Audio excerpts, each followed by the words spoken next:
नमस्कार। आप सभी का भारतीय चित्र साधना एवं विश्व संवाद केंद्र भारत द्वारा आयोजित सिनेमा की शैक्षिक संस्थाएं, दिशा, चुनौतियां एवं अवसर इस विषय पर आयोजित वेबिनार में आप सभी का स्वागत है। मैं प्रोफेसर केजी सुरेश, पत्रकार एवं मीडिया शिक्षक, पूर्व में भारतीय जनसंचार संस्थान का महानिदेशक था और हाल ही में मुझे माखनलाल चतुर्वेदी राष्ट्रीय पत्रकारिता एवं संचार विश्वविद्यालय भोपाल के कुलपति का दायित्व दिया गया है और मैं इस कार्यक्रम का मॉडरेटर यानी संचालक रहूंगा। यह कार्यक्रम का उद्देश्य भारतीय सिनेमा को बेहतर तरीके से समझना, भारतीय सिनेमा के शिक्षण प्रशिक्षण उसको बेहतर तरीके से समझना, हमारी जो शैक्षणिक संस्थाएं हैं। मेरा सौभाग्य रहा है कि एफटीआई पुणे के गवर्निंग काउंसिल में मैं रहा हूं, एसआरएफटीआई के सोसाइटी में मैं रहा हूं, national film jury Indian panorama का सदस्य रहा हूं मैं, और इस नाते मैं हमारे आज के जो यहाँ उपस्थित प्रतिष्ठित जाने माने सिनेमा जगत से जुड़े व्यक्तित्व हमारे बीच हैं, मैं उनके साथ विचार विमर्श करूंगा। मैं चाहूंगा कि शुरुआत में पहले तो मैं उनका परिचय, वैसे तो दोनों ही परिचय के मोहताज नहीं है, सिनेमा और सिनेमा अध्ययन से जुड़े सभी आप दोनों को बहुत बेहतर और नजदीकी से जानते हैं। फिर भी कार्यक्रम का एक औपचारिकता है कि मैं उनका परिचय आपको दूं बहुत संक्षिप्त में। डॉक्टर संदीप मारवा हमारे बीच में हैं। आप अंतर्राष्ट्रीय स्तर पर जाने माने मीडिया कर्मी हैं। आपके लगभग 7 विश्व रिकॉर्ड आपने कायम किए हैं।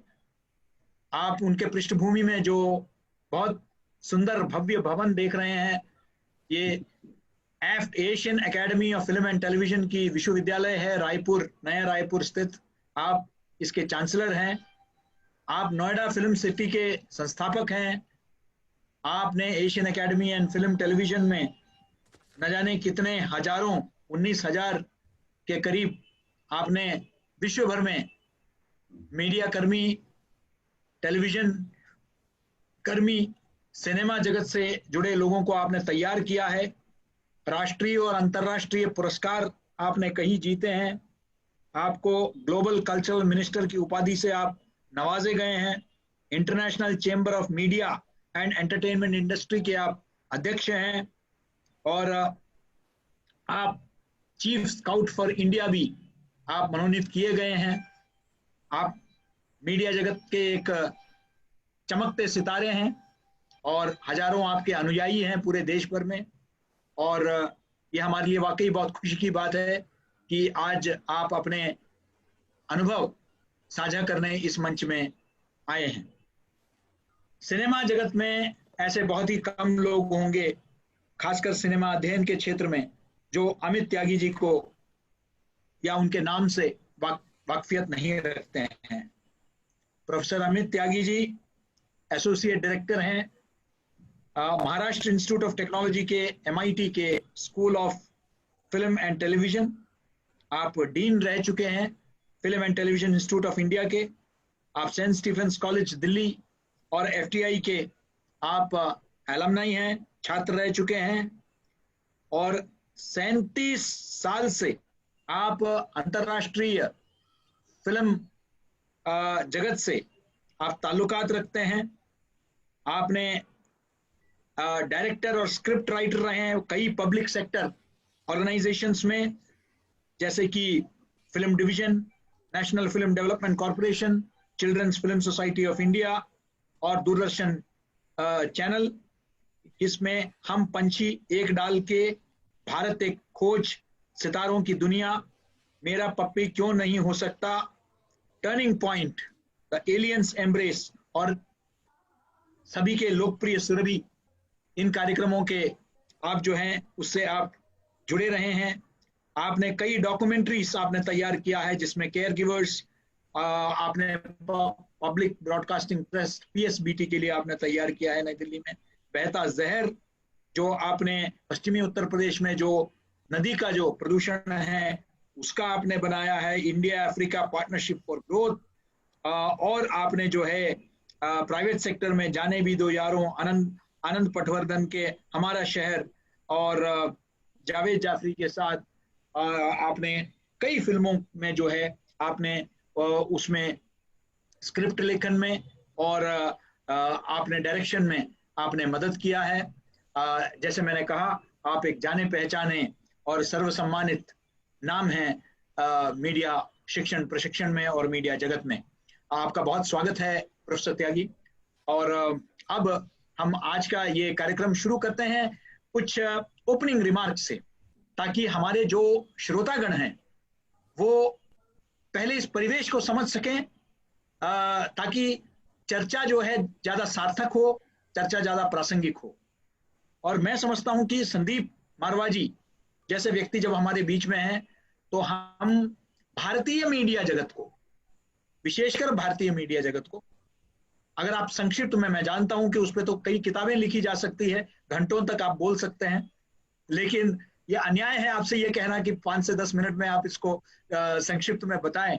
लेकिन फिर भी गागर में सागर भरकर अगर आप जो है ये विषय कि भारतीय सिनेमा, अगर हम, और इसमें हम सिर्फ बॉलीवुड की बात नहीं कर रहे हैं, हमें खुद परहेज है इस शब्द से, बॉलीवुड, टॉलीवुड, कॉलीवुड, ये समझ के परे है।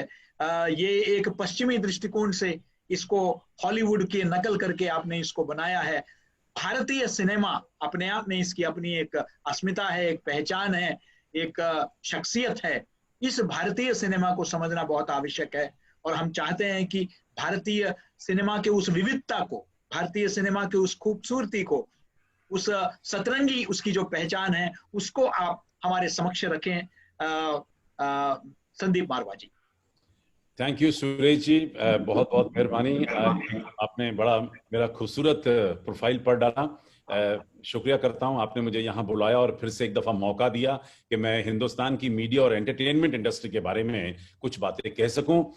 2 लाइनें मुझे याद आ रही हैं कि सभी दिशाओं से शुभ सुंदर, भाव विचार भरे नित अंतर, पुण्य धरा बन जाए स्वर्ग ये, मेरे यत्नों से करूं ना कर। उत्तर है, दक्षिण है, पूरब है, पश्चिम है, देश है, विदेश है, आप किसी पहाड़ की चोटी पर हैं, आप समुद्र के किनारे हैं, आप किसी हरे भरे बगीचे में रंग बिरंगे फूल देख रहे हैं, या फिर आप दुनिया की सबसे खूबसूरत महिला देख रहे हैं। हकीकत तो यह है कि 2 ऐसी चीजें हैं जो इन तमाम चीजों से भी ज्यादा खूबसूरत हैं, जो आपकी आंख देख सकती है, और ये 2 चीजें हैं आपकी भावनाएं और आपकी विचारधारा। और कितने मजे की बात है कि दोनों ही चीजें आपके अंदर समर्पित हैं। हकीकत तो यह है कि पूरी मीडिया और एंटरटेनमेंट इंडस्ट्री जो है इन 2 विचारधाराओं के ऊपर निर्भर करती है। आपकी भावनाएं और आपकी विचारधारा, दोनों को, इमोशंस को एनहेंस करना है और विचारों को, नए विचारों को लाकर आउट ऑफ बॉक्स सोचकर दुनिया के सामने अपने आप को एक्सप्रेस करना है। ये हमारी पूरी मीडिया और एंटरटेनमेंट इंडस्ट्री कहना चाहती है। हकीकत तो ये है कि जब आप दुनिया के सारे प्रोफेशंस और बिजनेस का सम टोटल करें तो दुनिया का सबसे बड़ा जो बिजनेस है वो है ग्लैमर बिजनेस। जब हम हिंदुस्तान की बात करते हैं तो हमारी मीडिया और एंटरटेनमेंट इंडस्ट्री जो है वो 6वें नंबर पे आके खड़ी होती है। और 2019 के क्लोजिंग तक हम लोगों ने 2,35,000 करोड़ रुपए की टर्नओवर पूरी कर ली थी। हमारा 2025 का जो टारगेट है वो 3 लाख करोड़ का है। पेंडेमिक के आने की वजह से जरूरी बात है कि कुछ सारी चीजें होंगी, बदलाव आएंगे, वो बातें बाद में की जा सकती हैं। ये एक ऐसी इंडस्ट्री है जिसने अब तक करीब 1 करोड़ लोगों को अपनी झोली में संभाला हुआ है और तकरीबन 1 करोड़ लोगों को ये सहारा देती है। जो मीडिया और एंटरटेनमेंट इंडस्ट्री से जुड़े नहीं है उसके बावजूद भी ये इंडस्ट्री लोगों को काम देती है, जैसे टूरिज्म है, हॉस्पिटैलिटी है, फूड और कैटरिंग है, इंटीरियर डिजाइनिंग है, फैशन है। इन तमाम लोगों को, तकरीबन 1 करोड़ और लोगों को इस इंडस्ट्री के साथ जुड़ के काम करके और पैसा कमाने का मौका मिलता है। जब मैं मीडिया और एंटरटेनमेंट इंडस्ट्री कहता हूं तो इसका मतलब है, मैं बात कर रहा हूं print, radio, television, cinema, new media, events, theme park, music, gaming and media education. ये तमाम चीजें जोड़कर हमारी मीडिया और एंटरटेनमेंट इंडस्ट्री तैयार होती है। और जब हम लोग सिर्फ सिनेमा की बात करते हैं, पहले मैं थोड़ा सा ब्यौरा और भी दे सकता हूं। प्रिंट की बात करते हैं तो तकरीबन 40,000 न्यूज़पेपर इस वक्त हमारे देश में है, करीब 4,000 मैगजीन देश में 28 भाषाओं में छापी जाती है, 325 रेडियो स्टेशन है, और जो जिसमें से करीब 125 रेडियो स्टेशन जो हैं वो 24 घंटे प्रसारित हो रहे हैं। करीब 950 टेलीविजन स्टेशन है, दुनिया के सबसे ज्यादा टेलीविजन स्टेशन आज हिंदुस्तान में है, और करीब 400 न्यूज चैनल हैं हमारे देश के अंदर, 28 भाषाओं के अंदर इस वक्त जो चल रहे हैं। और जब सिनेमा की बात करता हूं तो आप समझिए कि करीब 2000 फीचर फिल्मों का 28 ऑफिशियल भाषाओं में निर्माण होता है।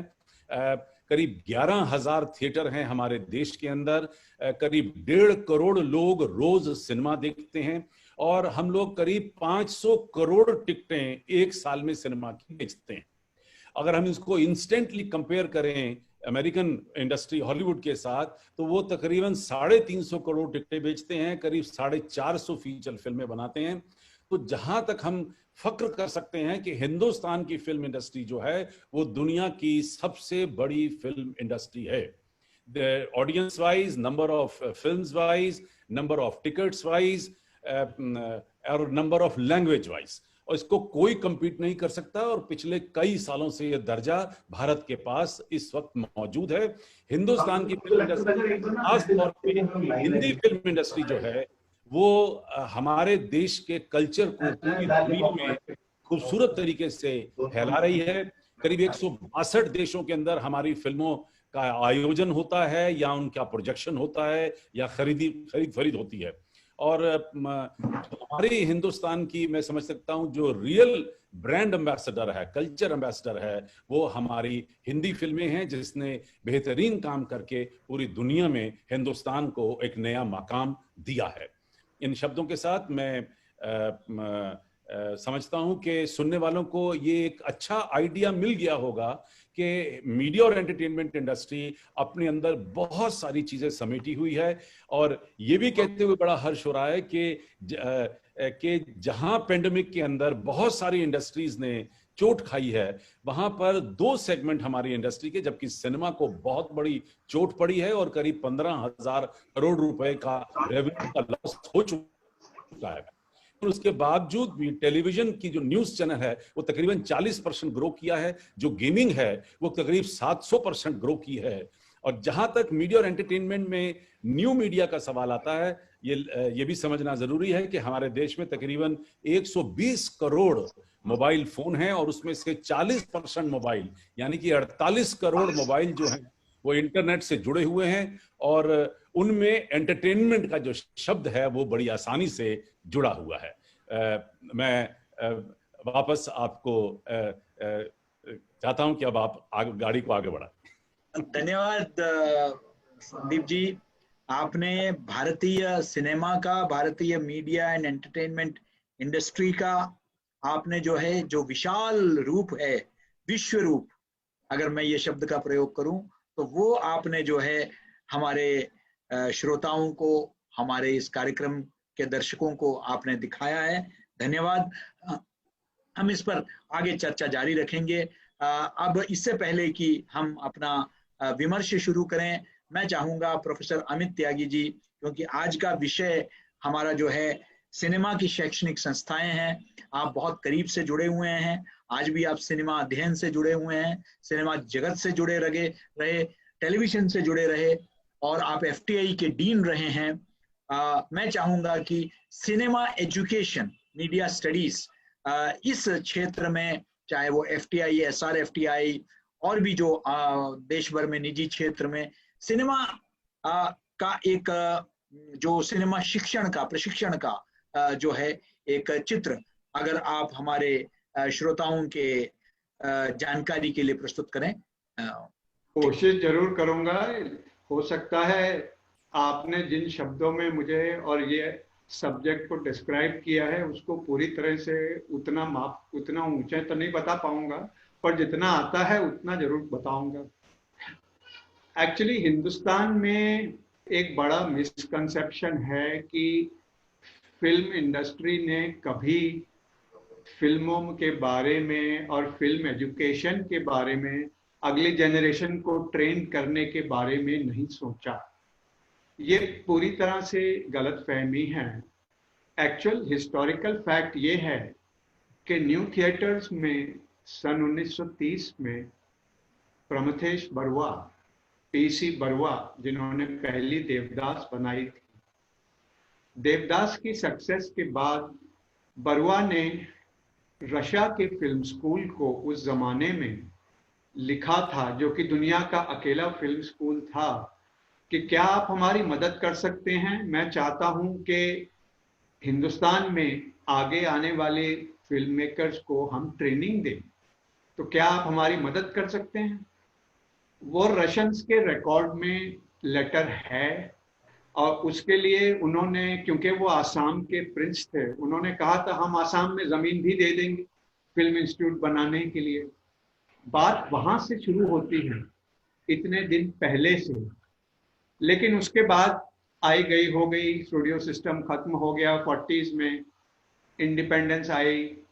1951 में भारत सरकार ने एक पाटिल कमेटी नाम से समिति बनाई थी, जिसने कि पूरा सिनेमा इंडस्ट्री और सब चीज़ों का रिव्यू किया था। उस कमेटी ने ये रेकमेंड किया था कि भारत सरकार को अगर अच्छी फिल्में बनवानी हैं तो इन्हें चाहिए कि आप फिल्म मेकर्स को ट्रेन करें कहीं पर।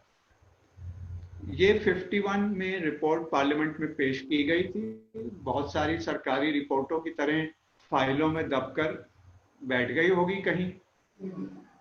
किसी वजह से 58-59 में उस प्रपोजल को रिवाइव किया गया और 1960 में फिल्म इंस्टीट्यूट पूना में बनाया गया। उस वक्त इसका नाम फिल्म इंस्टीट्यूट ही था। टेलीविजन शब्द बाद में जुड़ा था 1971 से, लेकिन उस वक्त इसका नाम फिल्म इंस्टीट्यूट ही था। जो आप शत्रुघ्न सिन्हा और सुभाष घाई और जया बच्चन और नवीन निश्चल की बात सुनते हैं, वो सब FTII के ग्रेजुएट नहीं थे, बल्कि फिल्म इंस्टीट्यूट के ग्रेजुएट थे। उस समय नाम यही था।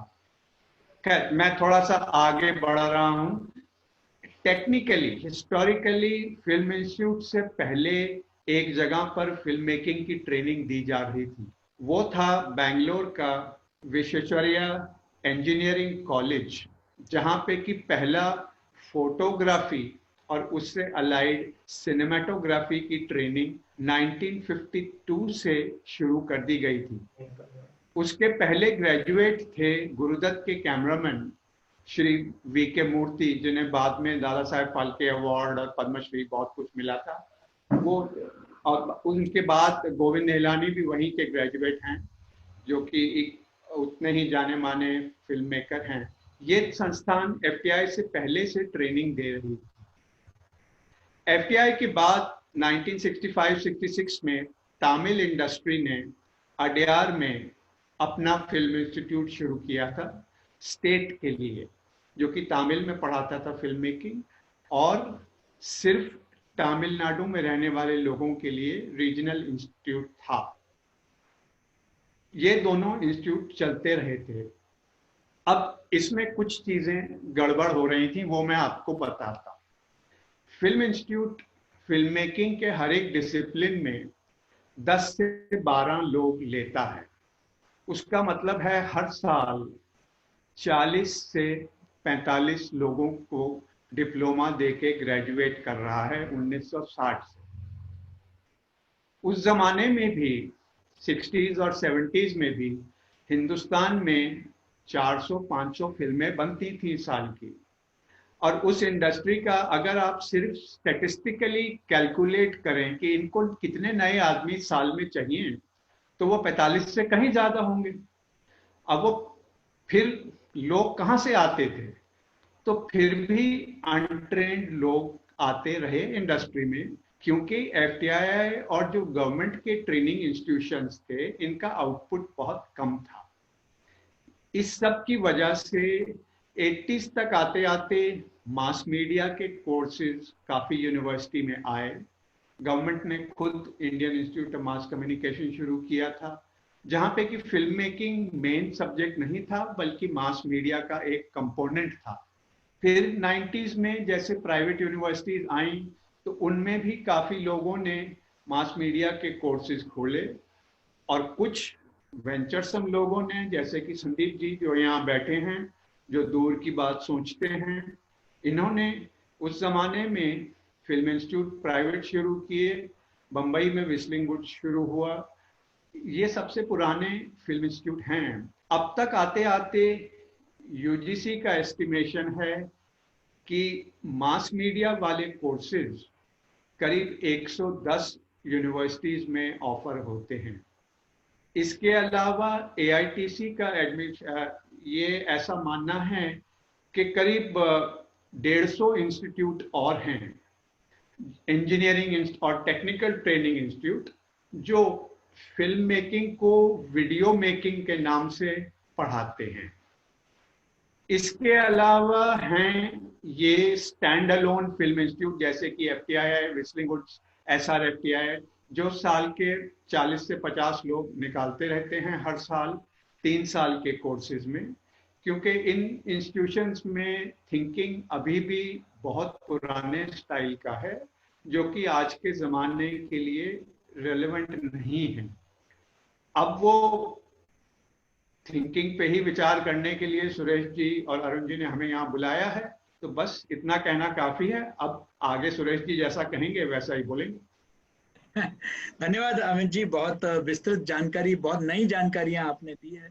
खासकर जो रशिया में इसकी जो एक शुरुआत के कहीं बीज छुपे हुए थे, वो शायद उसके बारे में बहुत जानकारी नहीं है। आपने ये नई जानकारी कई लोगों के साथ शेयर किया है, बहुत बहुत धन्यवाद। संदीप जी, अब अपना पैनल डिस्कशन शुरू करते हैं और मैं आपसे शुरू करना चाहूंगा। देखिए, हम जब पाठ्यक्रम की बात करते हैं, ये तो हमने फिल्म जगत को समझा, फिल्म के जो अन्य कोर्सेस जो हो रहे हैं, एक तो कमर्शियल एक ऑब्जेक्टिव होता है, लेकिन कहीं ना कहीं शिक्षा के बारे में जब हम सोचते हैं तो कहीं ना सृजनात्मकता की बात होती है, तो कहीं ना कहीं उसमें कंटेंट के बारे में भी काफी हम लोग सोचते हैं। कंटेंट की दिशा में क्या हम सिर्फ टेक्नीशियन तो नहीं तैयार कर रहे हैं, हम कंटेंट क्रिएटर्स तैयार कर रहे हैं, और किस किस्म के कंटेंट को हम तैयार कर रहे हैं। क्या ये कंटेंट समाजोन्मुखी है? क्या ये हमारे समाज के लिए है, या हम पश्चिम से टेक्नोलॉजी का तो प्रभाव होता है, लेकिन क्या कंटेंट में भी प्रभाव हुआ है कि हम लोग अपने जो राष्ट्रीय ध्येय है, राष्ट्रीय उद्देश्य हैं, हमारे राष्ट्रीय मुद्दे हैं, क्या इसको हमने दरकिनार कर हम कुछ नए नैरेटिव्स की ओर चले गए हैं? तो ये कंटेंट कितना महत्वपूर्ण है। आप भी निजी क्षेत्र में, आप कई दशकों से आप विश्वविद्यालय तक चला रहे हैं, तो पाठ्यक्रम में कंटेंट कितना महत्वपूर्ण है, या टेक्नोलॉजी ही हावी रहा है? ये सवाल पहले मैं जानना चाहूंगा, इसके बाद अगले सवाल। जी हाँ, मैं आपकी तरह पूरी तरह सहमत हूँ। मैं थोड़ा सा पीछे जाना चाहूंगा कि जब मैंने AAFT की योजना तैयार की थी, उससे पहले मैं ये जानता था कि स्टैंड अलोन फिल्म स्कूल जो है वो हवा में अकेला नहीं चल पाएगा। तो उस फिल्म एजुकेशन को दिमाग में रखते हुए, एक इंस्टीट्यूट को दिमाग में रखते हुए मैंने पूरी फिल्म सिटी की योजना तैयार की। और आज मैं बड़ी खुशी से ये कह सकता हूं कि नोएडा फिल्म सिटी दुनिया की सबसे तेज दौड़ने वाली फिल्म सिटी है। 100 एकड़ का ये कॉम्प्लेक्स है, जिसमें 75 एकड़ आउटडोर, 25 एकड़ इंडोर, 16 स्टूडियो, करीब इन 16 स्टूडियो से 320 चैनल, करीब 162 मुल्कों में 24/7 प्रसारित हो रहे हैं। करीब 17,000 मीडिया कर्मी नोएडा फिल्म सिटी में काम कर रहे हैं, और करीब 1 लाख से भी ज्यादा लोगों को रोजी रोटी कमाने का मौका मिल रहा है। तो जो मेरा फिल्म इंस्टीट्यूशन तैयार करने का जो मकसद था, वो शायद कमर्शियल तो था ही नहीं, क्योंकि मैं आर्ट और कल्चर से बचपन से जुड़ा हुआ हूं, और मैं चाहता था कि कुछ एक ऐसा अलग से काम करके दिखाया जाए, ऐसे मीडिया कर्मी तैयार किए जाएं जो दुनिया को और देश को कुछ अलग दे सकें और हमारे देश का नाम रोशन हो सके। मुझे खुशी इस बात की है कि मैं अपनी इस उम्मीद को लेकर काफी हद तक आगे बढ़ा और काफी हद तक मैं पहुंचा भी हूं। जब मैंने फिल्म स्कूल खोला तो लोगों ने मुझे बेवकूफ समझा, क्योंकि तब तक फिल्म स्कूल जो है सिर्फ सरकारें खोला करती थी। दुनिया के विभिन्न देशों में आप चले जाइए, यूरोप में चले जाइए, वहां पर सभी फिल्म स्कूल जो थे वो सरकारी थे, भारत उनकी सरकार चलाती थी। और यहाँ पर मेरे से पहले 3 जो चर्चित स्कूल थे, चाहे वो एफटीआई रहा हो, चाहे जामिया रहा हो, चाहे मद्रास का फिल्म स्कूल रहा हो, वो तीनों सरकारी थे और सरकारें उनको चलाती थी। लोगों को ये शक था कि निजी फिल्म स्कूल जो है वो नहीं चल सकता, और क्योंकि फिल्म कोर्सेज इतने महंगे होते हैं कि उसको एक इंडिविजुअल या एक प्राइवेट संस्था नहीं चला सकती है। आपकी फीस तो 1 लाख रुपया, खर्चा उस पर 10 लाख रुपया हो रहा है, तो वो बाकी खर्चा कौन देगा? ये लोगों का एक शक सा बन गया कि इसका मतलब कोर्सेज ठीक नहीं होंगे। तो यहां आकर सबसे इंपॉर्टेंट बात आ गई कि एक ऐसा करिकुलम प्रेजेंट किया जाए जहां लोग उससे अट्रैक्ट हों और वो बाकी 3 चलते हुए इंस्टीट्यूट से अलग हो।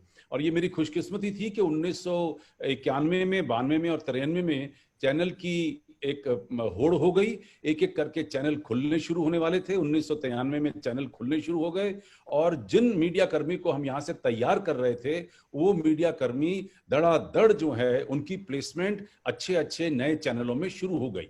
यहाँ तक कि जो पहला प्राइवेट चैनल जी टीवी मारवा स्टूडियो से लॉन्च हुआ, सहारा, महुआ, प्रज्ञा, ईटीवी, एनडीटीवी, स्टार न्यूज, ये सभी चैनल जो हैं ये मारवा स्टूडियो से, नोएडा फिल्म सिटी से पैदा हुए। उसका भी हम लोगों को बहुत बेनिफिट मिला, और स्टूडेंट्स की जो है एक बहुत बड़ी प्रैक्टिस हो गई कि सीखते ही उन्होंने छोटी स्क्रीन के लिए काम करना शुरू कर दिया, और बड़ी स्क्रीन के जो सपने उन्होंने बांधे थे वो धीरे धीरे करके पूरे होने शुरू हो गए। अब रही बात कंटेंट की, पहली सबसे इंपॉर्टेंट चीज है कि आप अपने करिकुलम में क्या सिखाना चाह रहे हैं।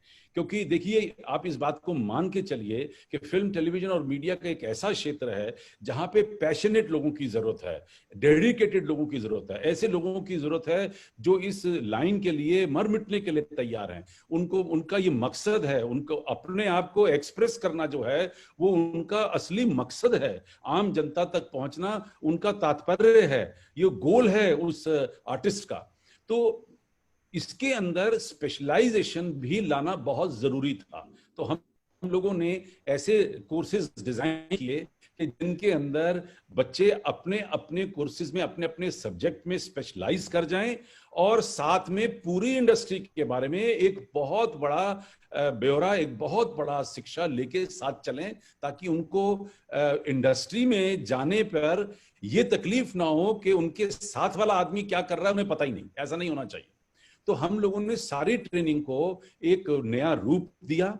मैं देश भर और दुनिया भर के तमाम फिल्म स्कूलों को स्टडी किया, और उनमें से जो सबसे अच्छी चीजें थी उनको चुनकर अपने करिकुलम में डाला।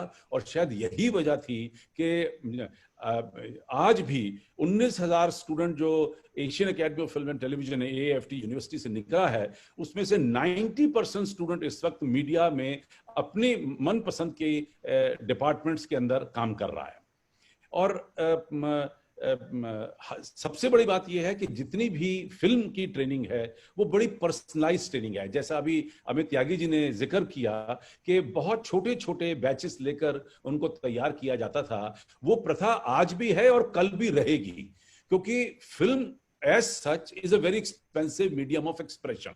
कई करोड़ों रुपए की फिल्म बनती है, कई लाखों रुपए के टेलीविजन प्रोग्राम बनते हैं, और प्रोड्यूसर, डायरेक्टर या जो ऑर्गेनाइजेशन है वो हमेशा ये चाहती है कि जो आदमी मेरा कैमरा संभाले, एडिटिंग संभाले, मेरी डायरेक्शन संभाले या एक्टिंग कर रहा है, वो पूर्ण रूप से तैयार होके मेरे पास आए, क्योंकि फिल्म बनाते वक्त ट्रेनिंग देने का इस वक्त समय नहीं रहा है।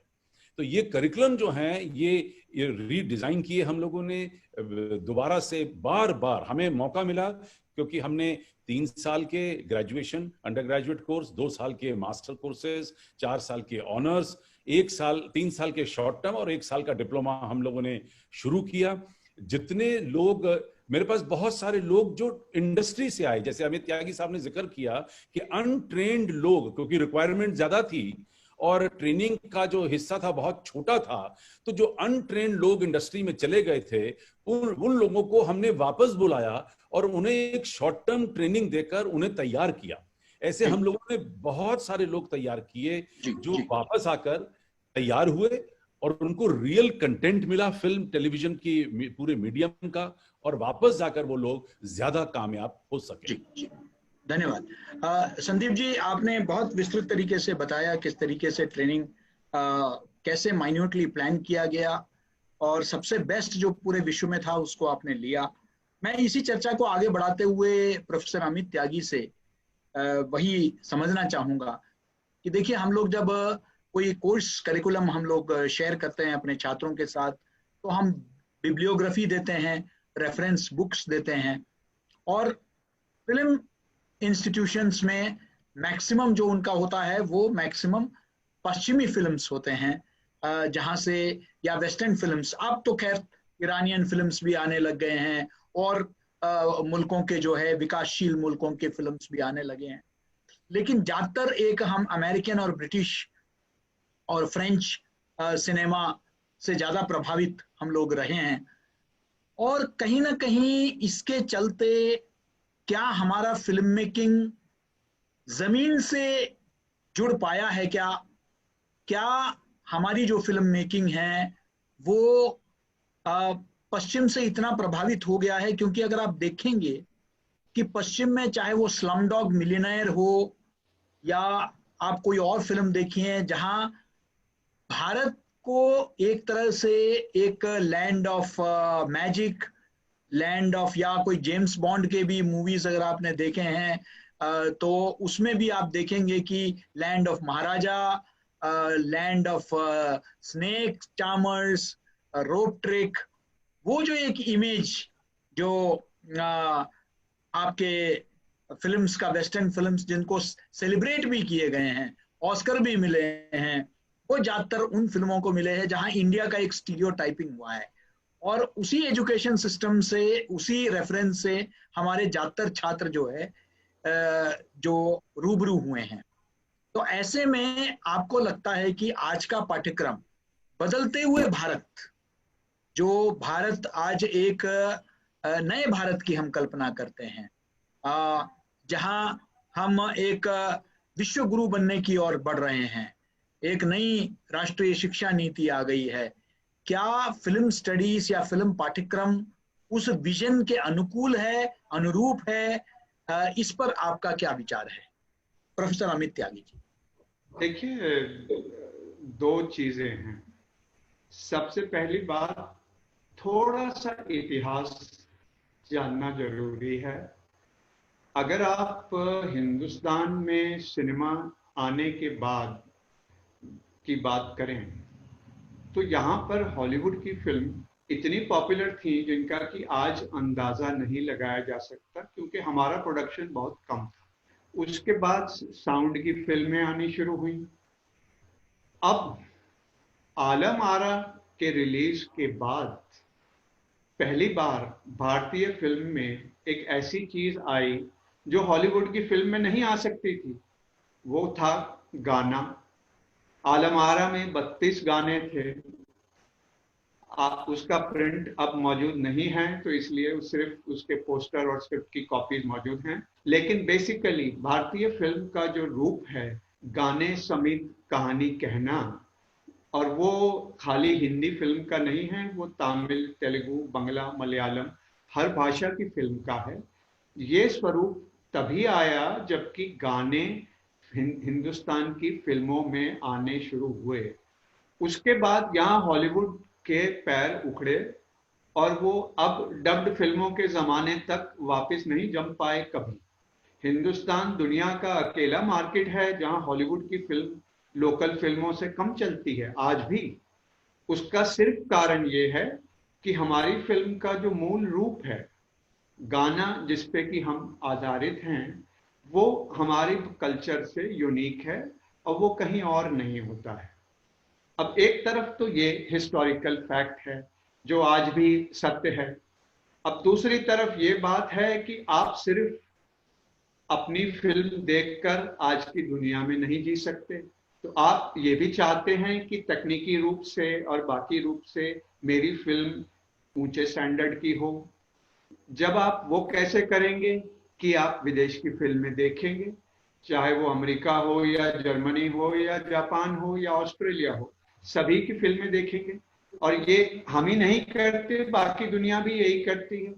अब उसमें प्रॉब्लम ये आती है कि आप जब पूरी दुनिया की फिल्में देखेंगे और उनमें जो टेक्निक और क्राफ्ट एम्प्लॉय किया गया है उसको आप किस हद तक अपनी फिल्मों में जोड़ पाएंगे, ये चैलेंज आपके पास है, आज भी है, कल भी था और मेरे अनुसार कल भी रहेगा।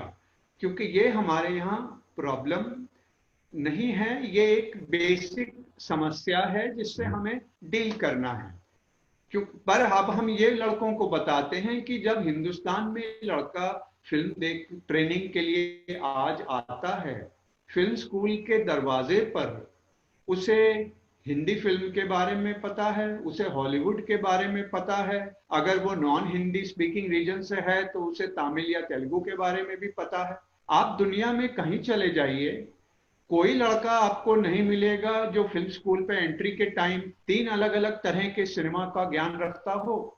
लेकिन यहाँ बिना पूछे लड़का उस ज्ञान को लेके आ रहा है। हमारा मेन चैलेंज ये है कि उसका जो ये ज्ञान है इसको आगे कैसे बढ़ाएं, उसको अपने आइडियाज को स्वरूप देने में मदद करना, ये हमारा मेन चैलेंज है।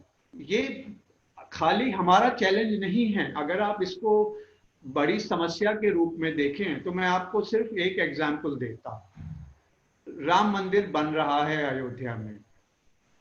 हिंदुस्तान में विश्व भर में रिकॉग्नाइज्ड आर्किटेक्ट हैं। बीवी दोषी दुनिया के सबसे रेस्पेक्टेड आर्किटेक्ट हैं और भी नाम हैं। कम से कम नहीं तो 50 इंस्टीट्यूशन हैं बहुत अच्छे जो आर्किटेक्चर सिखाते हैं। लेकिन जब भी मंदिर बनने की बात आती है तो हम किसी आर्किटेक्ट के पास नहीं जाते हैं, हम सोमपुरा परिवारों के पास जाते हैं। क्यों जाते हैं? क्योंकि हमारे कोई भी आर्किटेक्चर का स्कूल आज तक नहीं है जो मंदिर डिजाइन करने के बारे में बताता हो। और ये खाली मंदिर की बात नहीं है, मस्जिद जब नई बनती है उसमें भी यही प्रॉब्लम आती है। कोई आर्किटेक्चर का स्कूल नहीं है दुनिया में जो वो पढ़ाना सिखाता हो। तो ये खाली फिल्मों की समस्या नहीं है, ये एक लार्जर कल्चरल समस्या है जिसका कोई आसान हल नहीं है। उसका हल हर क्षण नया होता है और हर लड़का हर लड़की के साथ नए रूप में निकलता है। यानी कि आपका ये कहना है कि वो भारतीयता, वो संस्कृति से जो रूबरू कराना, ये भी फिल्म स्कूल्स और मीडिया स्कूल्स और बाकी शैक्षणिक संस्थाओं को भी जो है अपने पाठ्यक्रम में समावेश करने की आवश्यकता है। करना पड़ेगा, उसका कोई ऑप्शन नहीं है। नहीं तो आप लड़के को पढ़ाएंगे कैसे? क्योंकि जब तक वो फिल्म स्कूल में आया है तब तक वो वही सीख के आया है। आपको उसी पे आगे बिल्ड करना है, ना कि ये कहना है कि भाई अब तक तू जो करके आया है वो पागलपन है, अब मैं तुझे पढ़ाऊंगा। अगर वो करेंगे तो फिर पढ़ा ही नहीं पाएंगे ना उसको। जी जी, बिल्कुल बिल्कुल। संदीप जी से पूछिए, इन्हें मेरे से ज्यादा एक्सपीरियंस है इस बात का। संदीप जी, आपसे इसी को आगे बढ़ाते हुए मेरा सवाल ये है कि क्योंकि पहले त्यागी जी ने भी इस बात को जी जी कि कम स्टूडेंट्स को ही हम लोग जो है, चाहे वो FTI पुणे रहा हो और अन्य मीडिया स्कूल रहा हो, हम FTI ने भी कुछ साल पहले, मैं जब IIMC में महानिदेशक था और FTI गवर्निंग काउंसिल मेंबर था, तो हमने इसका एक विकेंद्रीकरण का एक प्रयास किया। FTI ने शॉर्ट टर्म कोर्सेस, कोई 1 महीना तो कोई 15 दिन का एक कोर्सेस का पूरे देश में इंस्टीट्यूशन में हमने भी एक एग्रीमेंट किया था, MOU साइन किया था FTI के साथ IMC में, और जिसका उद्देश्य जो है, चाहे वो सिनेमेटोग्राफी हो, स्क्रिप्ट राइटिंग हो या फिल्म एक्टिंग हो, इन तीनों विषयों पर हमने शॉर्ट टर्म कोर्सेज करवाए। तो एक डेमोक्रेटाइजेशन और डिसेंट्रलाइजेशन, क्योंकि FTI की इतनी कैपेसिटी नहीं है कि वो इतने स्टूडेंट्स को अकोमोडेट कर सके, लेकिन हम अलग अलग एक सहयोग के साथ, एक कॉपरेशन के साथ फिल्म स्टडीज को हम डिसेंट्रलाइज कर सकते हैं शॉर्ट टर्म कोर्सेज के द्वारा। तो क्या आप नहीं समझते हैं कि फिल्म स्टडीज जो एक एलीट माना गया या बहुत ही पैशनेट बच्चे एनएसडी से पढ़कर आगे निकलकर कुछ मुट्ठी भर बच्चे ही तैयार कर पाए, जबकि जैसे प्रोफेसर त्यागी ने भी कहा कि जरूरत बहुत ज्यादा स्किल्ड लोगों की है, लेकिन उतने स्किल्ड लोग हम लोग तैयार नहीं कर पाए। ये अलग बात है कि आप जब से निजी क्षेत्र में आए तब से लेकर संख्या बढ़ गई है, 19,000 लोगों को तो आपने ही तैयार किया है।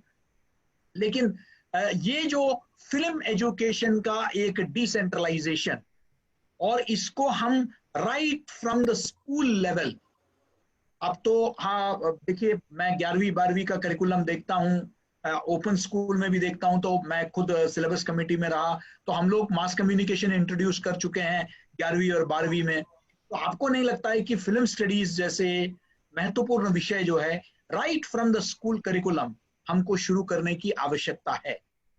सर, मैं पहले तो आपको ये बता दूं कि पिछले 27 साल से हम लोग शॉर्ट टर्म कोर्सेज चला रहे हैं, जिन्हें हम स्किल डेवलपमेंट कोर्सेज कह रहे हैं। शायद सरकार ने बाद में सोचा था, हमने 1993 में सोचकर स्किल डेवलपमेंट के नाम से ही ये कोर्सेज लॉन्च किए थे, जिसके अंदर camera training, editing training, graphics, animation, acting, direction, sound, ये सभी कोर्सेज उसके अंदर मौजूद थे।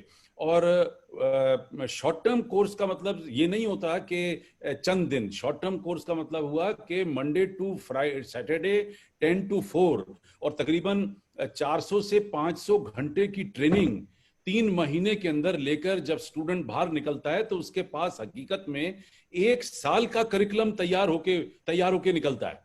तो वो टोटली ट्रेंड है, ऐसा नहीं है कि वो ट्रेंड नहीं है, और काम करने के काबिल है। उन्हीं लोगों ने, उन्हीं बच्चों ने आज बेहतरीन नाम कमाया है इंडियन फिल्म इंडस्ट्री के अंदर, पहले तो ये कहूं। और उसकी वजह से ही आज AFT पहचाना जा रहा है, और दुनिया के पहले 10 सबसे बड़े फिल्म स्कूल में आज AFT का नाम आता है।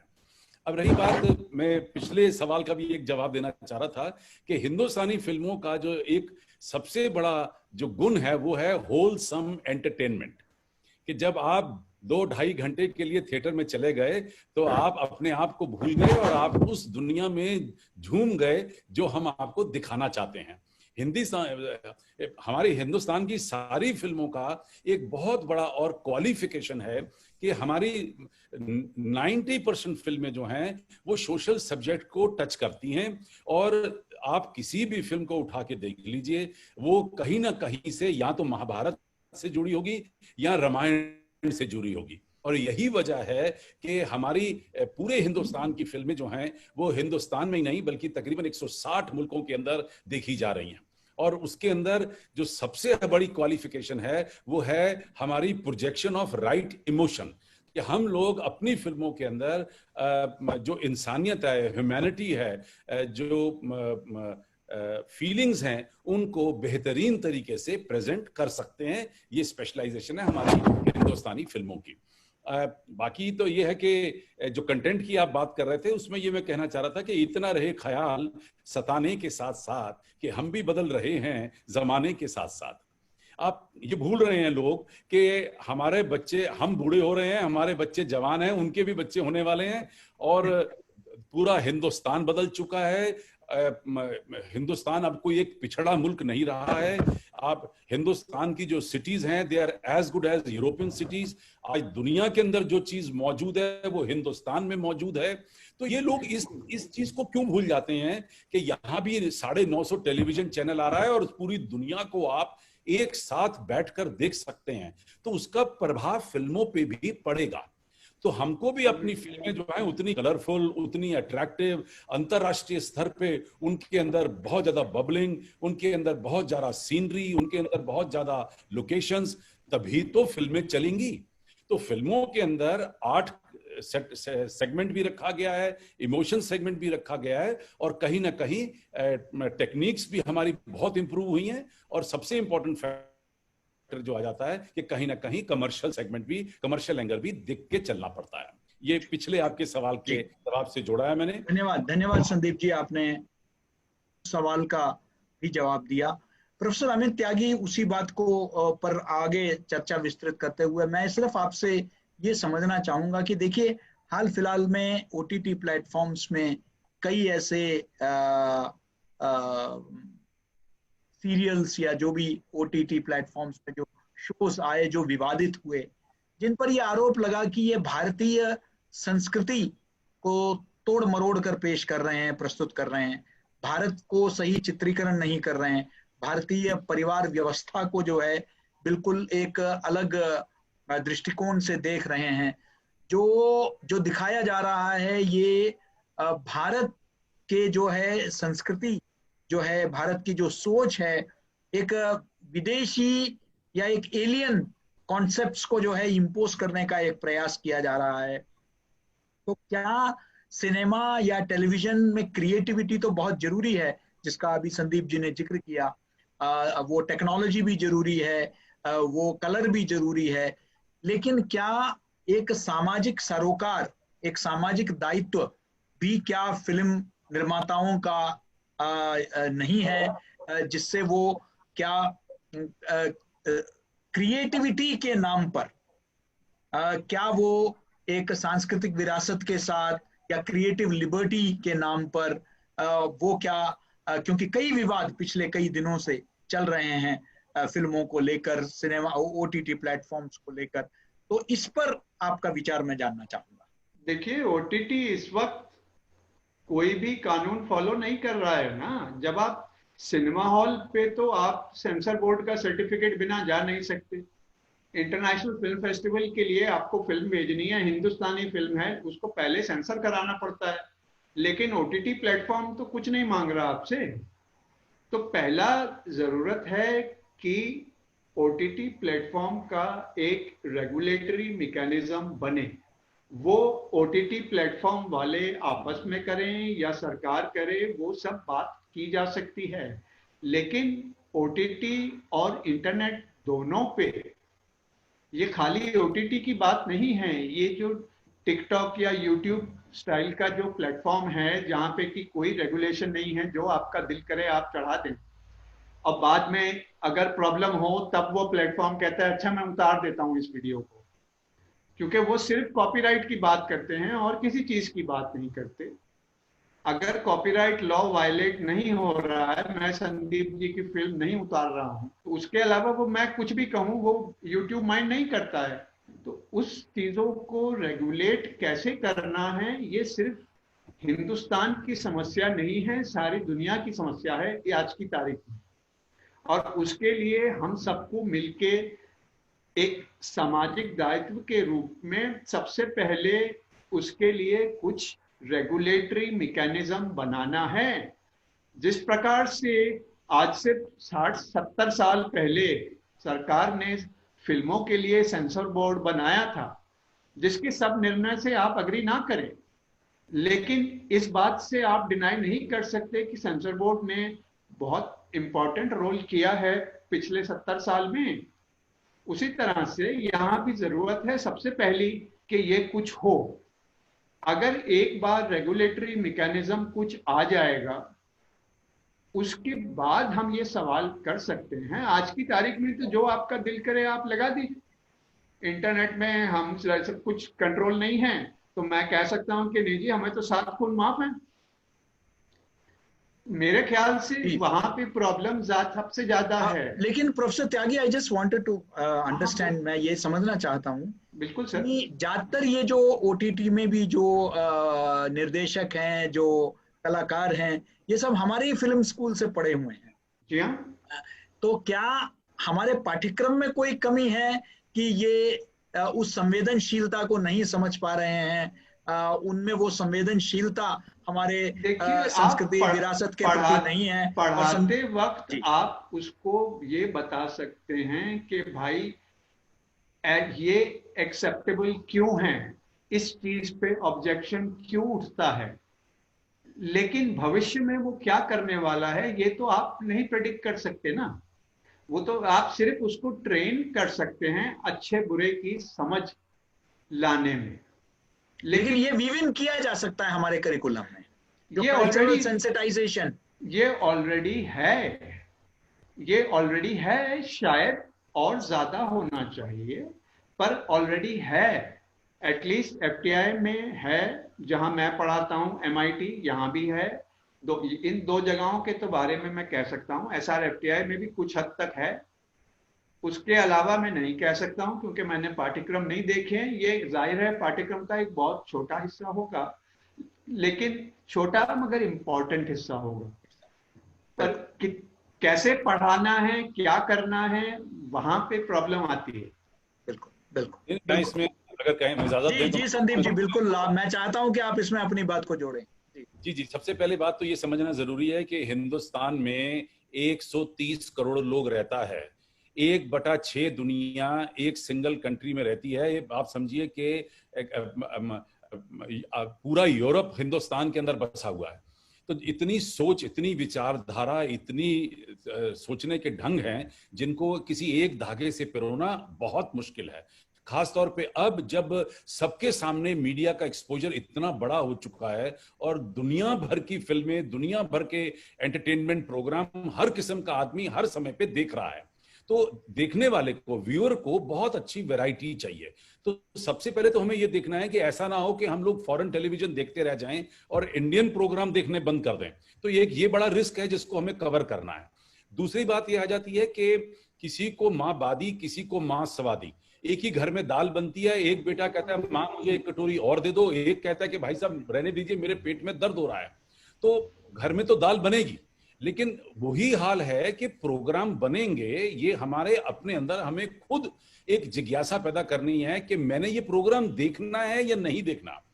ओटीटी के अंदर जो भी आपने सवाल पूछा, अलग अलग किस्म की फिल्में बन रहे हैं, बहुत अच्छे प्रोग्राम बन रहे हैं, लेकिन एक्सपोजर थोड़ा सा ज्यादा है क्योंकि हमें अंतरराष्ट्रीय स्तर से अपने प्रोग्राम को कंपेयर भी करना है कि ये फिल्में, ये प्रोग्राम सिर्फ भारतीय नहीं, ओटीटी के ऊपर पूरी दुनिया देख सकती है। इस बात को लेके चलिए।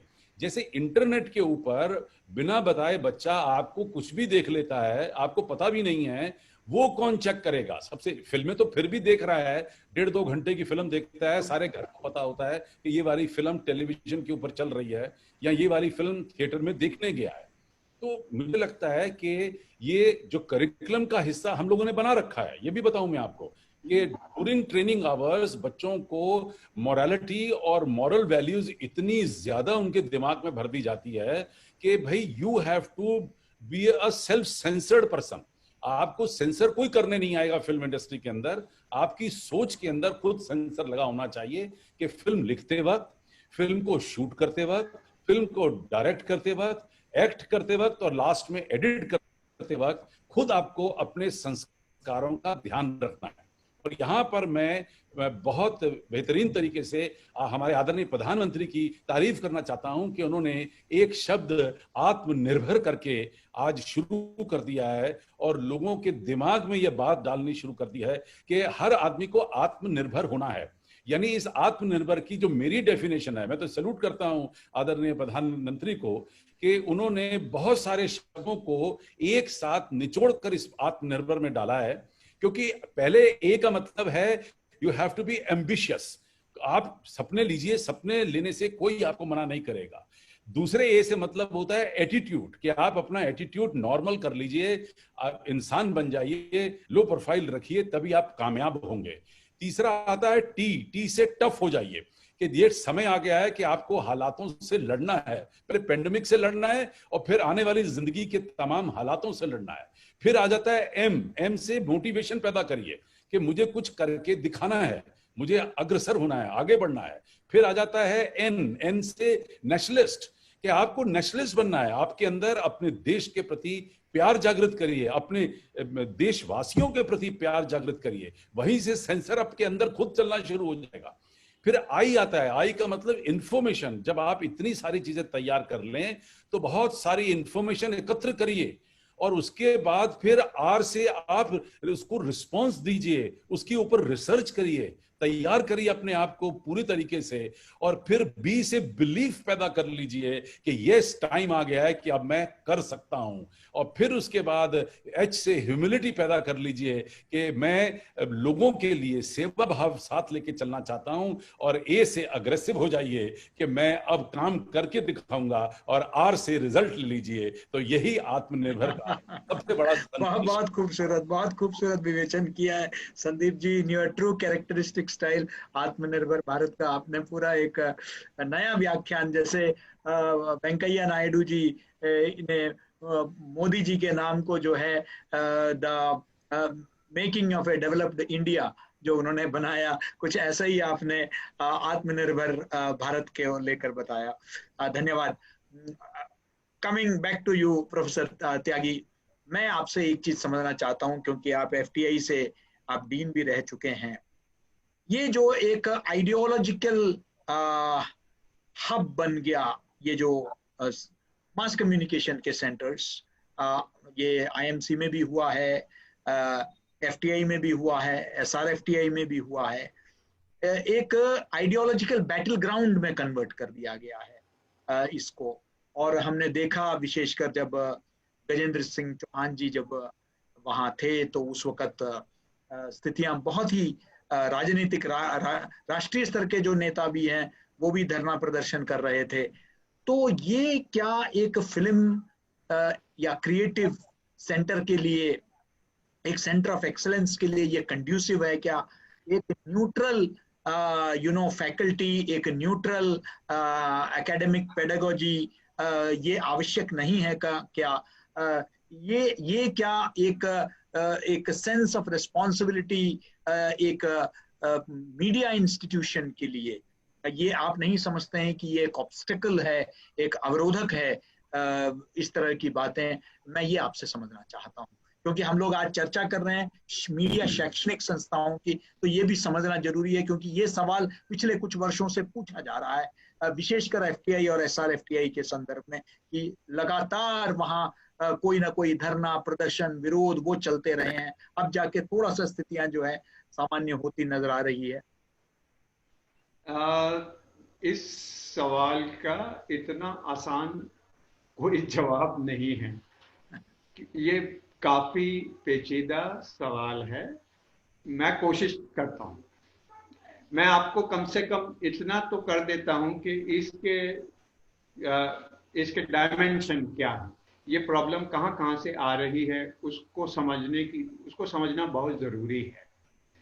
देखिए, सबसे पहली प्रॉब्लम आइडियोलॉजी की तो है ही, जो कि क्योंकि जब से मोदी जी पावर में आए हैं, या उससे पहले अटल जी भी थे, तो यहाँ हिंदुस्तान में बहुत से लोगों का ये मानना है कि जो वो मानते हैं सिर्फ वो सही है, और जो दूसरे लोग मानते हैं वो सही नहीं है।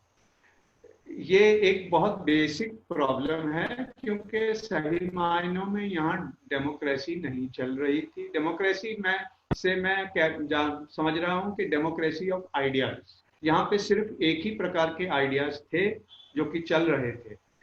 अब पहली बार जबकि एक डेफिनेट आइडिया जो कि आपके पुराने विचारों से फर्क है, जो कि नया भारत चाहता है कि ऐसे विचार आए सामने, जब वो सामने आ रहे हैं तो बहुत से लोगों को उसको समझिए डाइजेस्ट करने में प्रॉब्लम है, पाचन की प्रॉब्लम है, और वहां पे आके डेमोक्रेसी का सच्चा टेस्ट है कि इस वक्त जो भारत चाह रहा है उसको आपको मानना बहुत जरूरी है। यही डेमोक्रेसी कहती है कि जो जनता सारे हिंदुस्तान की कह रही है उसको मानिए और वहीं से आगे बढ़िए।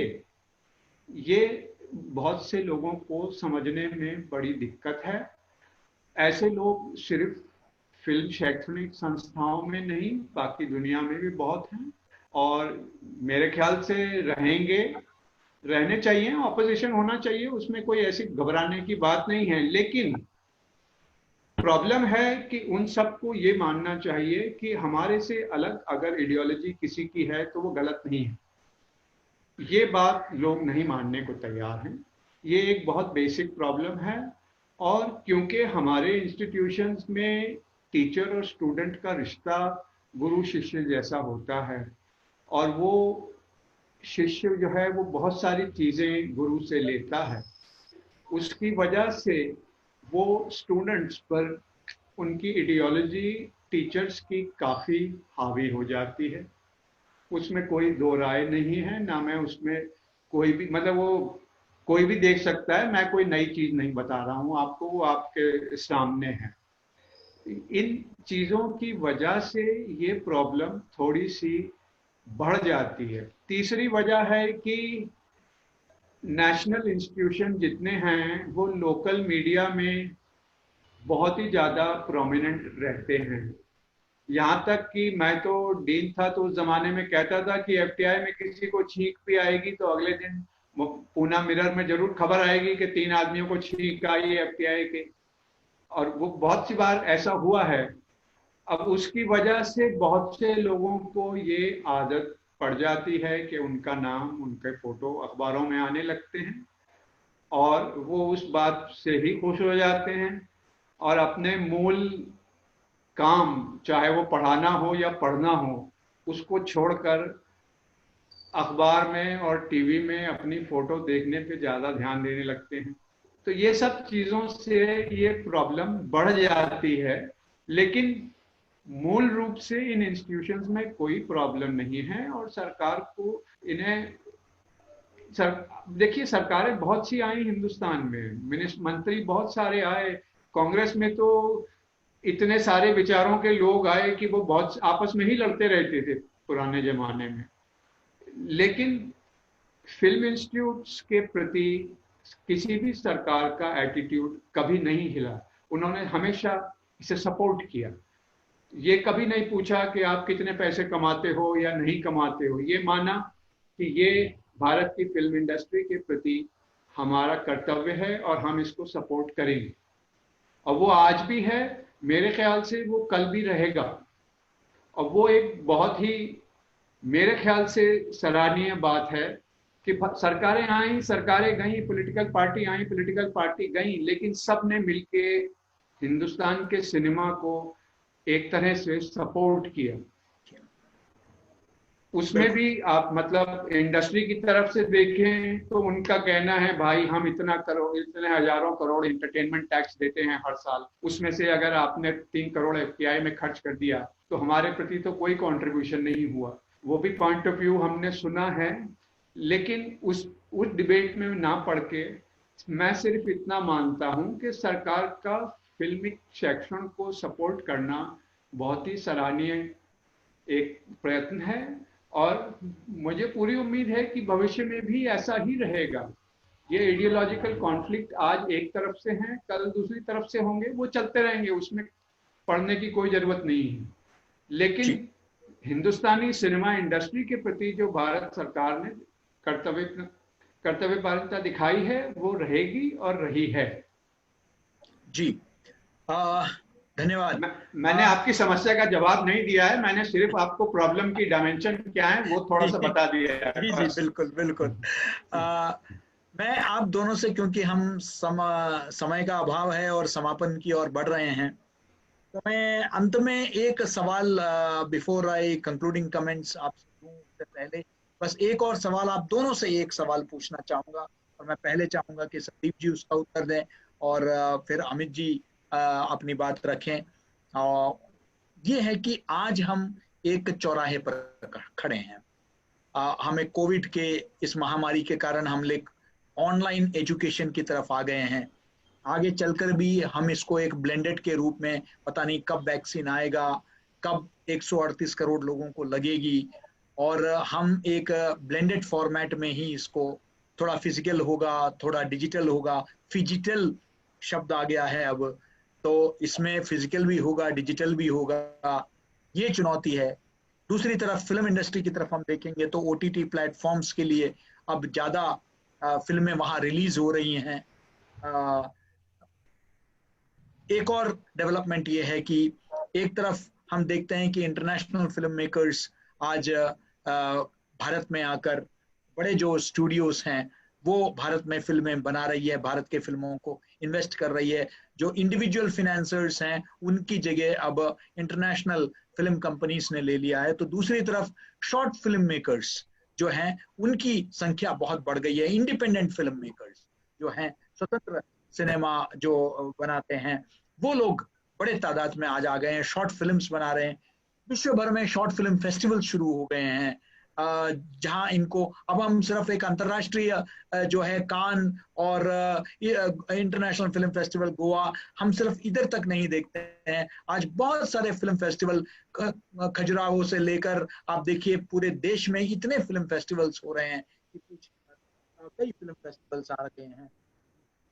तो इसलिए अवसर भी काफी बढ़ रहे हैं फिल्मी दुनिया में। नए लोग बड़े संख्या में आ गए, एक युवा पीढ़ी आ गई है जो एक राष्ट्रीयता को लेकर बहुत फिल्में बना रहे हैं। हमारे जो स्वतंत्रता सेनानी हैं, रानी लक्ष्मीबाई हो या आप देखेंगे कि तानाजी हो, इस तरह के हमारे जो भूले बिसरे जो हमारे स्वतंत्रता सेनानी रहे हैं, हमारे जो योद्धा रहे हैं, उन पर फिल्में बन रही है, बायोपिक्स बन रहे हैं। आज राष्ट्रीय और सामाजिक सरोकार रखने वाले जो टॉयलेट, भोर और न जाने कितने फिल्में, पैडमैन, ऐसी फिल्में बन रही है जो समाज से सरोकार रखती है। महिला सशक्तिकरण को लेकर फिल्में बन रही है, खेलों को लेकर फिल्में बन रही है, यानी कि जो लोगों का टेस्ट भी बदल रहा है। तो एक बहुत सारा परिवर्तन हमें आज देखने को मिल रहा है। तो टेक्नोलॉजी भी परिवर्तन हो रहा है, सिनेमा के स्टाइल्स भी बदल रहे हैं, कहानियों का कंटेंट भी बदल रहा है। तो ऐसे में स्थिति में मैं आप दोनों से संक्षिप्त में 5 से 7 मिनट में मैं ये समझना चाहूंगा कि आप इस वक्त कौन सी चुनौतियों को देखते हैं भारतीय सिनेमा और शिक्षण के सामने। विशेषकर आप दोनों शिक्षाविद हैं, मैं आपको शिक्षाविद के नाते हम लोग ये कार्यक्रम कर रहे हैं। आप कौन सी चुनौतियां देखते हैं और आप कौन से अवसर देखते हैं? क्योंकि देखिए, मैं हमेशा मानता रहा हूं, एक मीडिया कर्मी के नाते भी और एक मीडिया शिक्षक के नाते भी, कि हमें समस्या केंद्रित पत्रकारिता से ऊपर उठकर जो है समाधान आधारित पत्रकारिता की ओर बढ़ने की जरूरत है। हम सिर्फ समस्याओं पर जोर देते हैं, समाधान की तरफ नहीं। तो क्या चुनौतियां हैं उसको भी हम समझें और क्या अवसर हैं आने वाले दिनों में, इन दोनों को भी समझें। तो मैं चाहूंगा कि प्रोफेसर संदीप मारवा, आप पहले बताएं कि आप सिनेमा शिक्षण के क्षेत्र में आप इस वक्त की चुनौतियां क्या देखते हैं और आप भविष्य यानी कि उसमें अवसर क्या देखते हैं भारतीय सिनेमा शिक्षण को लेकर, जी मैं शैक्षणिक संस्थाओं को लेकर। जी सभी बातों का जवाब दे देता हूं। सबसे पहले तो मैं एक लाइन कहना चाहता हूं कि रात भर का है मेहमा अंधेरा और किसके रोके रुका है सवेरा। इतना हताश होने की जरूरत नहीं है, क्योंकि पेंडेमिक जो है वो अगले अगस्त तक, सितंबर अक्टूबर तक जो है धीरे धीरे खत्म हो जाएगा। अभी साल भर है, मैं समझता हूं कि 1 साल की प्रॉब्लम जरूर रहेगी।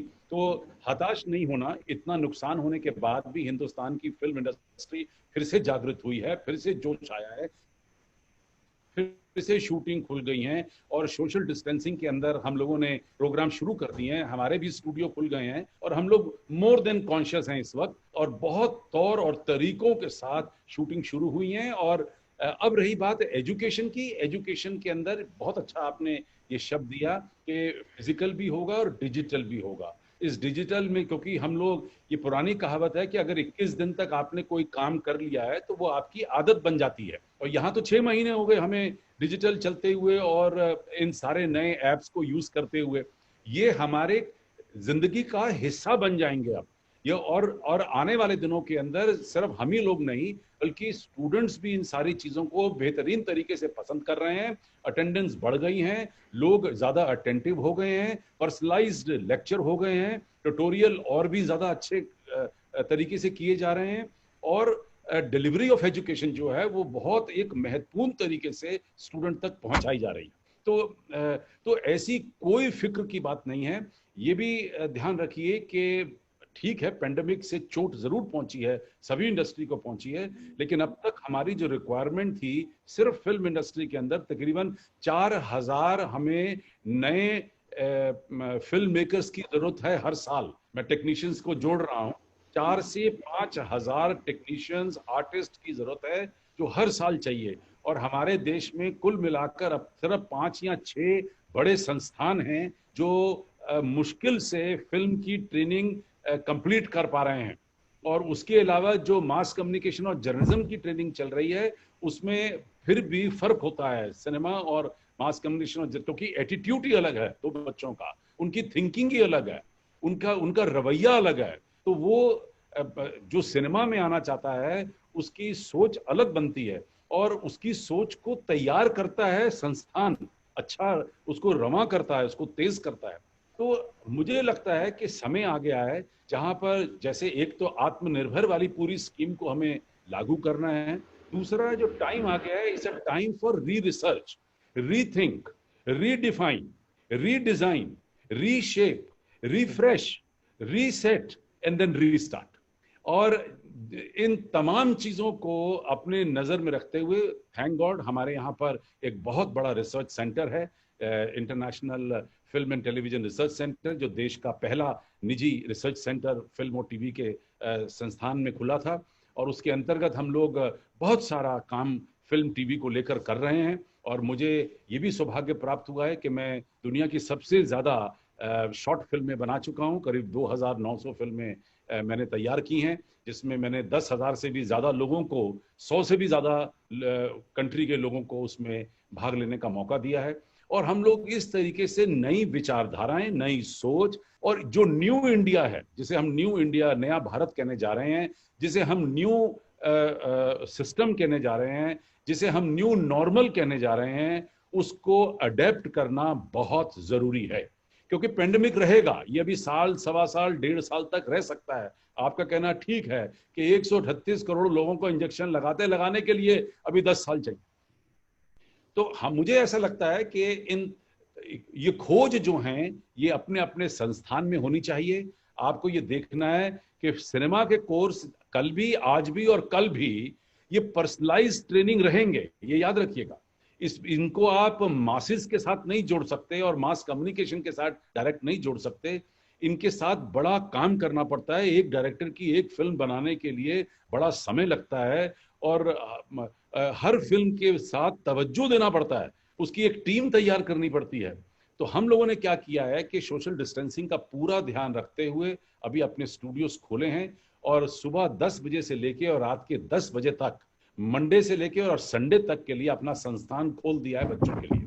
और उन्हें ये भी पूरी दिलासा दे दी गई है कि हमारे पास शायद इस वक्त सबसे ज्यादा इक्विपमेंट है, बेहतरीन और खूबसूरत, और सबसे ज्यादा कैमरे हैं, कई 100 एडिटिंग टेबल हैं, कई किस्म का इक्विपमेंट है। जहां जरूरत पड़ी है वहां तमाम इंपोर्टेड इक्विपमेंट भी मंगाया गया है ताकि बच्चे दिल खोलकर अपना प्रैक्टिकल कर सकें।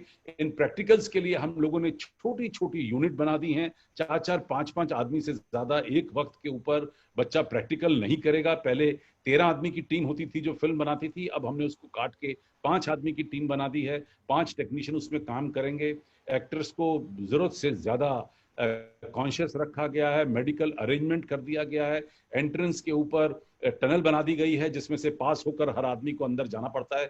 हर टीचर को एक सिंगल कमरा अलॉट कर दिया गया है। हर टीचर के पास अपना सैनिटेशन, अपना टिश्यू, अपना पानी की बोतल उसके कमरे में रख दी गई है। रोज बिल्डिंग जो है सैनिटाइज की जाती है। तो पैसे की परवाह न करते हुए इस वक्त सबसे ज्यादा जरूरी है सेहत। हेल्थ है तो वेल्थ है, जान है तो जहान है। उसको दिमाग में रखते हुए हम लोगों ने अपने सारे करिकुलम को चेंज किया है। और मुझे खुशी इस बात की है कि जब 15 तारीख को लॉकडाउन हुआ था तो हम लोग 12 तारीख से तैयार थे और 15 तारीख को शायद हिंदुस्तान के 3 संस्थान IIT, IMM और AAFT वेब के ऊपर, नए ऐप्स के ऊपर अपने बच्चों को शिक्षा प्रदान करना शुरू कर चुके थे। हम लोगों ने 3-3 क्लासेस, 180 क्लासेस एक दिन में ली हैं और बेहतरीन तरीके से, क्योंकि हम लोग अपडेट हैं, अंतर्राष्ट्रीय स्तर पे काम कर रहे हैं, 145 मुल्कों को टच कर चुके हैं। 60 मुल्कों के राष्ट्रपति, प्रधानमंत्री या गवर्नर या राजदूतों ने हमें अपना रिप्रेजेंटेटिव नियुक्त किया हुआ है।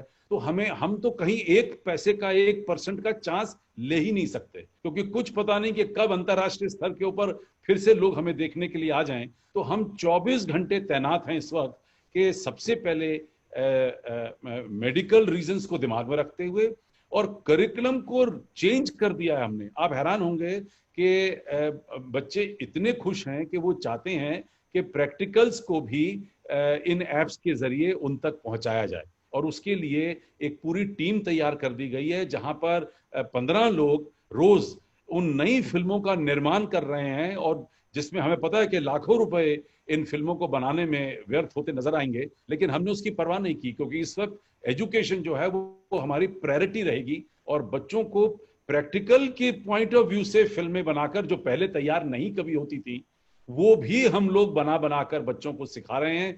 और इतनी डिटेलिंग के अंदर ऊपर कोर्स चल पड़े हैं कि मुझे खुशी इस बात की है as a chancellor of the university कि हमारे बच्चे खुश हैं, और वो भी इंतजार कर रहे हैं मेरी तरह कि जब हमें सरकार इंस्टीट्यूशन खोलने की इजाजत देगी तो हम बच्चों को सोशल डिस्टेंसिंग का ध्यान रखते हुए उन्हें प्रैक्टिकल बेइंतहा, कोई कोटा नहीं बांध रहे, कोई फिल्मों का ठेका नहीं बना रहे। हम कहते हैं जिसका जो दिल करता है, जो मर्जी इक्विपमेंट लेकर जो मर्जी सीखना है, सारी फैकल्टी आपके लिए तैनात खड़ी है। इन शब्दों के साथ मैं इतना ही कहना चाहूंगा कि हम लोग भी रोज सीख रहे हैं, क्योंकि ये हालात 100 साल पहले आए थे, आज पहली दफा ये पूरी जनरेशन इन हालातों को देख रही है।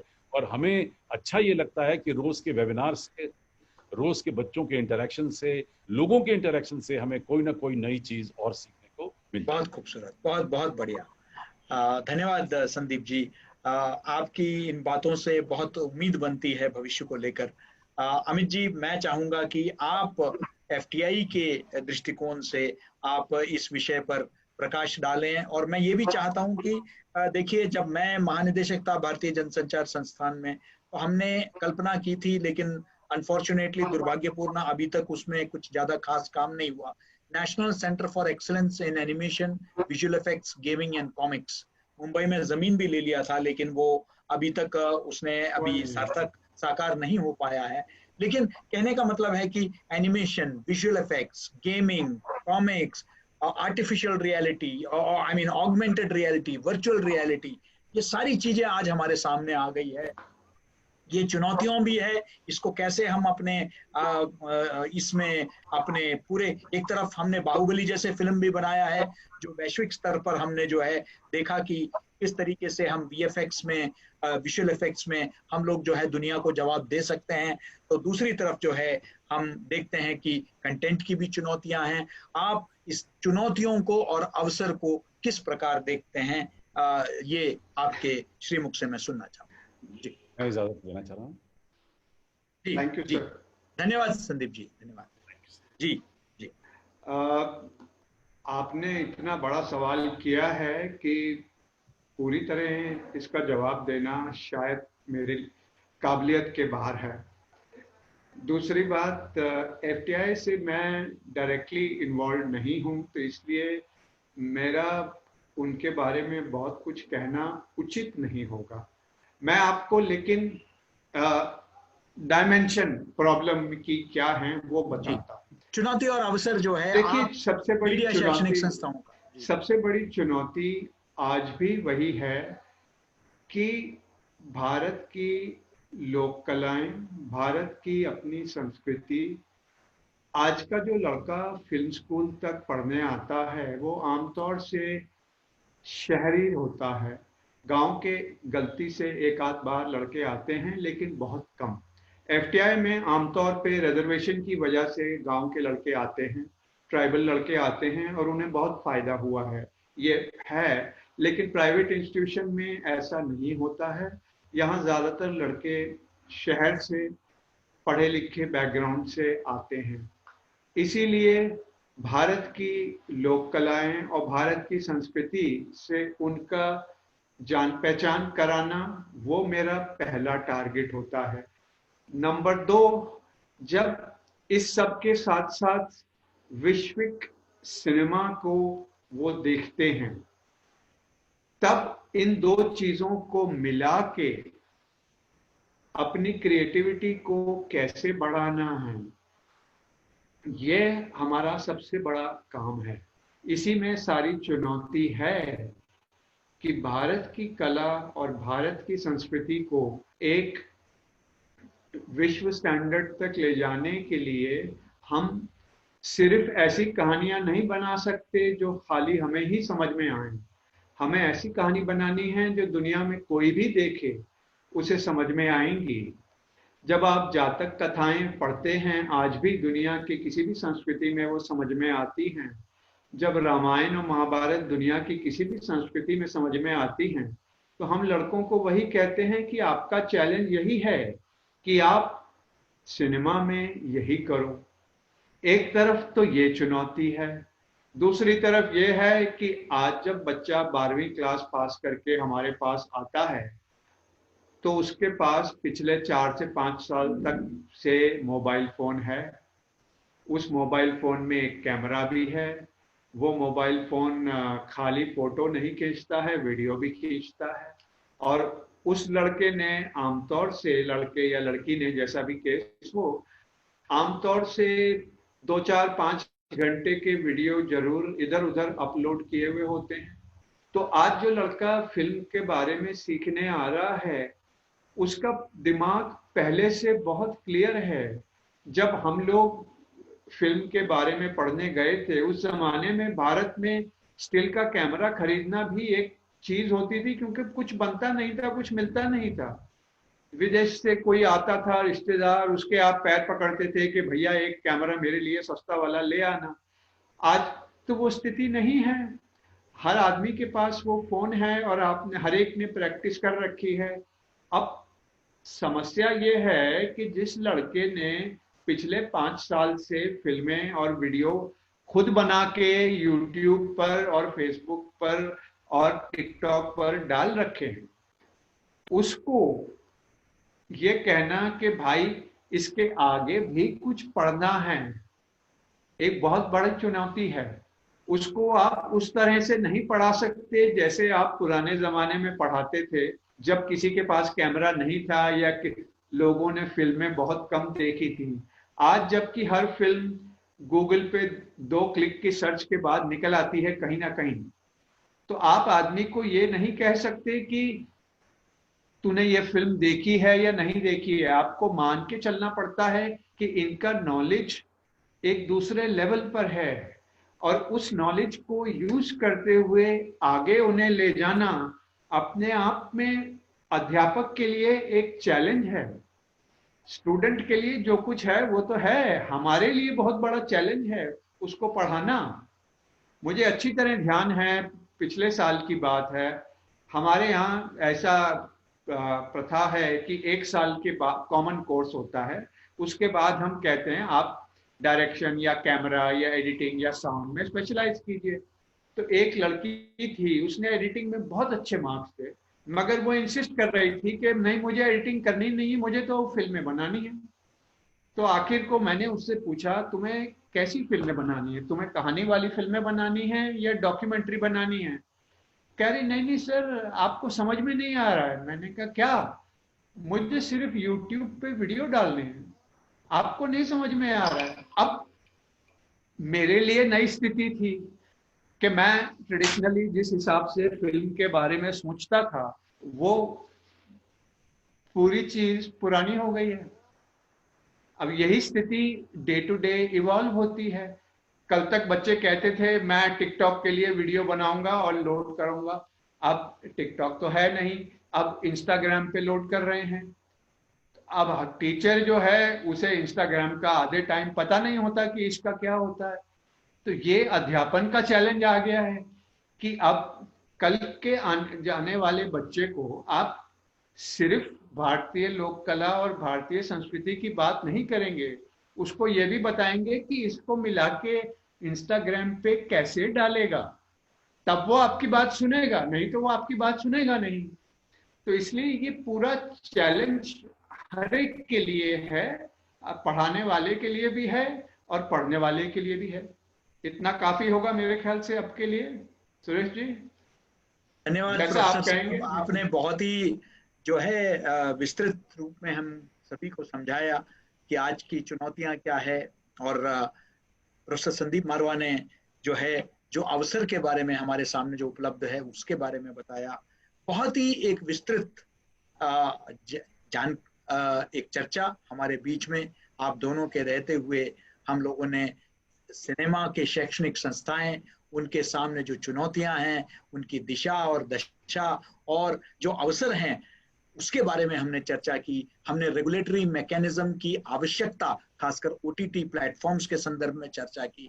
हमने कहा कि किस तरीके से आइडियोलॉजी में जो है, आइडियोलॉजी जरूर रहे लेकिन एक्सेप्टेंस का, यानी कि स्वीकार्यता एक दूसरे का, विचारों का, जो लोकतंत्र का एक बहुत ही महत्वपूर्ण अंग है, उसका रहना बहुत आवश्यक है।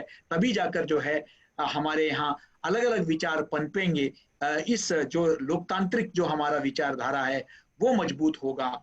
इस विषय के बारे में आपने चर्चा की। आपने कहा कि किस तरीके से कंटेंट को जो है, खासकर भारतीयता को, राष्ट्रीयता को, सामाजिक सरोकार को हमें और अपने पाठ्यक्रमों में समाहित करने की आवश्यकता है। इसके बारे में भी हम लोगों ने चर्चा की। मुझे लगता है कि बहुत ही एक विस्तृत, व्यापक और सारगर्भित एक चर्चा ये रही है, और मुझे विश्वास है कि इससे जो है एक नया चिंतन का एक प्रक्रिया, पूरे देश में एक नया विमर्श इसको लेकर शुरू होगा। आपने और हमारे संदीप मारवा जी ने, दोनों ने अपने बहुत व्यस्ततम जो आपका दिनचर्या रहती है, उसमें से रविवार के दिन आपने समय निकालकर आपने साथ दिया। आपका बहुत बहुत धन्यवाद। और मुझे विश्वास है कि आगे भी ये चर्चा जो है जारी रहेगी और हमारे दर्शकों को, हमारे श्रोताओं को ये कार्यक्रम अच्छा लगा होगा। आपका फीडबैक का हमें इंतजार रहेगा। पुनः मैं आयोजकों को, भारतीय चित्र साधना और विश्व संवाद केंद्र भारत को, उनके अधिकारियों को मैं और कार्यकर्ताओं को, जो लोग पर्दे के पीछे रहकर इस कार्यक्रम को सफल बनाने में जिन्होंने योगदान किया, आप सभी को धन्यवाद देना चाहता हूं कि बहुत ही एक सार्थक चर्चा को आपने आयोजित किया है। बहुत बहुत धन्यवाद। नमस्कार।